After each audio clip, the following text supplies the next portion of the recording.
नमस्कार दोस्तों आज मैं इस वीडियो में आपके लिए लेकर आया हूं सामाजिक विषय की शिक्षण योजनाएं और कक्षा 8 पाठ 4 और 5 की सामाजिक विषय की शिक्षण योजनाएं हैं। इसके पहले की वीडियो में मैं पाठ 1, 2, 3 की शिक्षण योजनाएं डाल चुका हूं। आप इन शिक्षण योजनाओं को देख लीजिए और अपनी ज़रूरत के हिसाब से आप इनका प्रयोग कर सकते हैं। तो आइए देखिए, बिना देरी किए हम आपको ले चलते हैं। देखिए, शिक्षण योजना कक्षा 8 सामाजिक विषय और इतिहास है। ये लर्निंग आउटकम है। भारत में कंपनी द्वारा शासन संचालन हेतु किए गए प्रमुख कार्यों तथा संबंधित अधिनियम को बताते हैं और कंपनी द्वारा भूमि सुधार हेतु की गई प्रमुख व्यवस्थाओं को बताते हैं। बच्चे भारतीय कुटीर उद्योगों के हार के प्रमुख कारणों को सूचीबद्ध करते हैं। और पाठ 4 है, इकाई का नाम है भारत में कंपनी राज्य का प्रभाव। सामग्री TLM एवं चार्ट।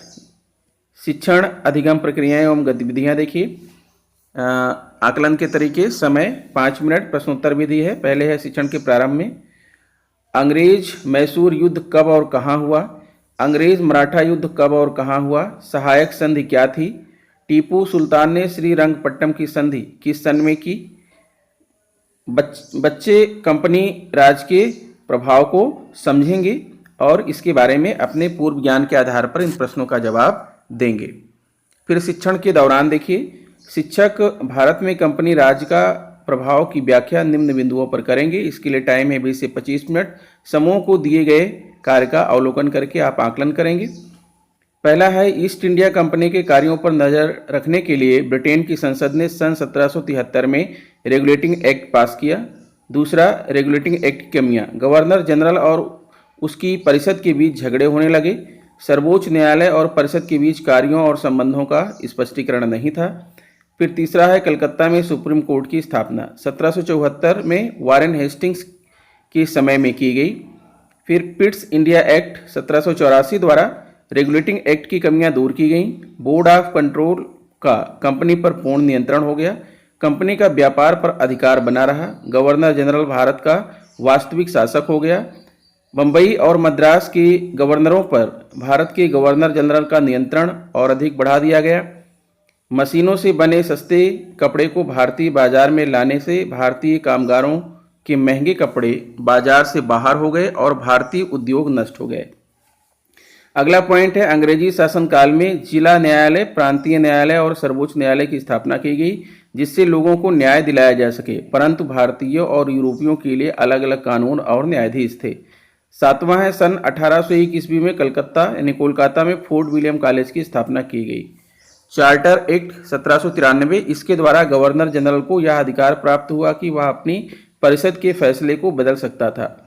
फिर है चार्टर एक्ट 1813, चाय और चीन के साथ व्यापार को छोड़कर कंपनी के व्यापारिक एकाधिकार समाप्त कर दिए गए। भारतीय शिक्षा के प्रसार के लिए 1 लाख रुपए का प्रावधान किया गया। चार्टर एक्ट 1833 में कंपनी के सभी व्यापारिक एकाधिकार समाप्त कर दिए गए। गवर्नर जनरल का पूरे ब्रिटिश भारत पर एकाधिकार हो गया। चार्टर एक्ट 1853, परिषद को विधायिका का रूप दिया गया। उच्च पदों पर नियुक्ति के लिए प्रतियोगी परीक्षा की व्यवस्था की गई। बंगाल का दोहरा शासन। प्लासी के युद्ध के बाद कंपनी को बंगाल में मालगुजारी वसूलने का अधिकार मिला, परंतु विकास तथा कानून व्यवस्था की जिम्मेदारी नवाब पर थी। इसे ही द्वैध शासन कहते हैं। फिर आता है स्थायी बंदोबस्त। लॉर्ड कॉर्नवालिस ने अधिक मालगुजारी देने वाले को स्थायी रूप से जमींदार घोषित किया, इसे ही स्थायी बंदोबस्त कहा गया। फिर अगला है शिक्षा और सामाजिक सुधार। अंग्रेजों ने 1781 में कलकत्ता में मदरसा, 1792 में बनारस में संस्कृत कॉलेज स्थापित किया। विलियम जोन्स ने एशियाटिक सोसाइटी की स्थापना की। राजा राम मोहन राय तथा मैकाले के प्रयासों से अंग्रेजी शिक्षा का प्रसार हुआ। बम्बई, कोलकाता और मद्रास में विश्वविद्यालयों की स्थापना हुई।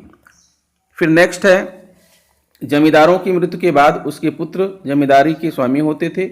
स्थायी बंदोबस्त। काश्तकार और सरकार के मध्य कोई मध्यस्थ नहीं होता था। रैयतवाड़ी व्यवस्था थी ये।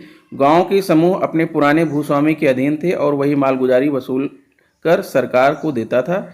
इसे कहते थे महलवाड़ी प्रथा। फिर आता है शिक्षण के अंत में, बोर्ड के कार्य को बच्चों को लिखने को कहेंगे और समय इसके लिए 5 मिनट है। कार्य का आकलन प्रदत्त गृह कार्य है। बंगाल में दोहरी शासन व्यवस्था किसने शुरू की?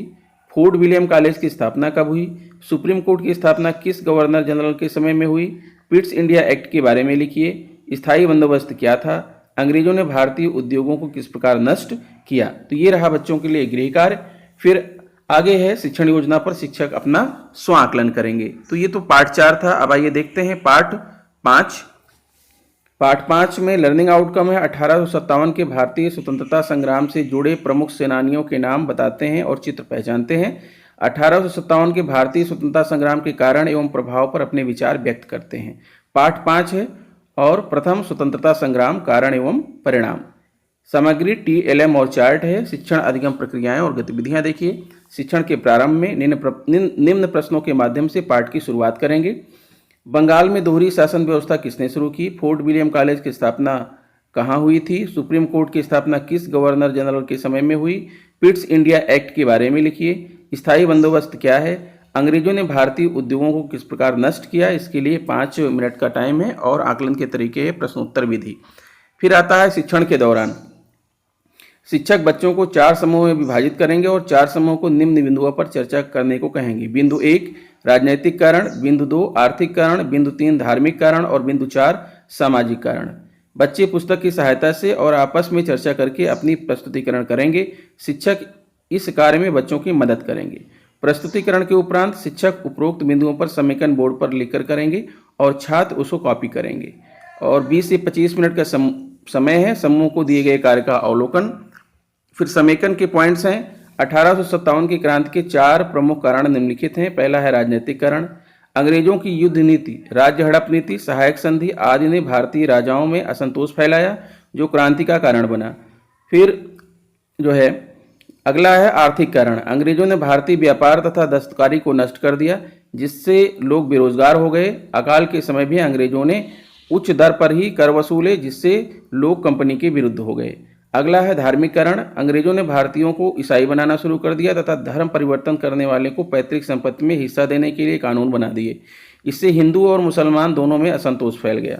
फिर आता है सामाजिक कारण। अंग्रेजों ने पंचायत व्यवस्था समाप्त कर दी तथा न्याय महंगा हो गया। नई भूमि व्यवस्था में किसानों का शोषण हुआ। भारतीय सैनिकों के साथ भेदभाव किया जाता था। राइफलों में भरने वाले कारतूसों जिन पर गाय और सूअर की चर्बी लगी होती थी को दांत से काटना पड़ता था।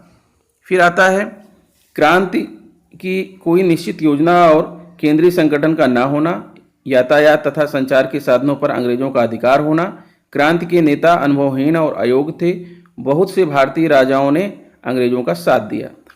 अगला पॉइंट है भारत में कंपनी का शासन समाप्त हो गया, गवर्नर जनरल अब वायसराय बन गया। ब्रिटिश संसद में एक भारत मंत्री की नियुक्ति की गई। भारतीय शासन पर ब्रिटिश संसद का पूरा नियंत्रण हो गया। अगला पॉइंट है क्रांति की प्रमुख घटनाओं में उत्तर प्रदेश का योगदान।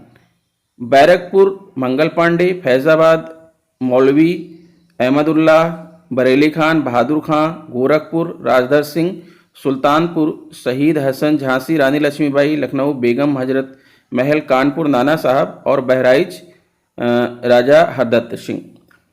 फिर अगला है 1857 की क्रांति की तिथि 31 मई 1857 निश्चित की गई थी। नेक्स्ट पॉइंट है बहादुर शाह द्वितीय की मृत्यु रंगून में हुई थी। ये समीकरण के पॉइंट्स हो गए। फिर आता है शिक्षण के अंत में बोर्ड के कार्यों को बच्चों को लिखने को कहेंगे। समय 5 मिनट है और कार्य का आकलन, ये आपका अवलोकन का आकलन का जो है तरीका है। और गृह कार्य देंगे यहाँ पर 1857 ईस्वी की क्रांति के 4 कारण लिखिए और 1857 ईस्वी की क्रांति की असफलता के कारण लिखिए। तो ये रहा गृह कार्य और उसके बाद आखिरी में शिक्षण योजना पर शिक्षक का स्व आकलन होगा। तो दोस्तों आशा करता हूँ कि आपको यह शिक्षण योजना पसंद आई होगी। ठीक है, मिलते हैं आपसे नेक्स्ट वीडियो में। अगर आपने अभी तक मेरे चैनल को सब्सक्राइब नहीं किया है तो प्लीज़ उसे सब्सक्राइब कर लीजिए, बेल आइकन को प्रेस कर दीजिए। फिर आपसे मिलते हैं अगली शिक्षण योजना लेकर। नमस्कार।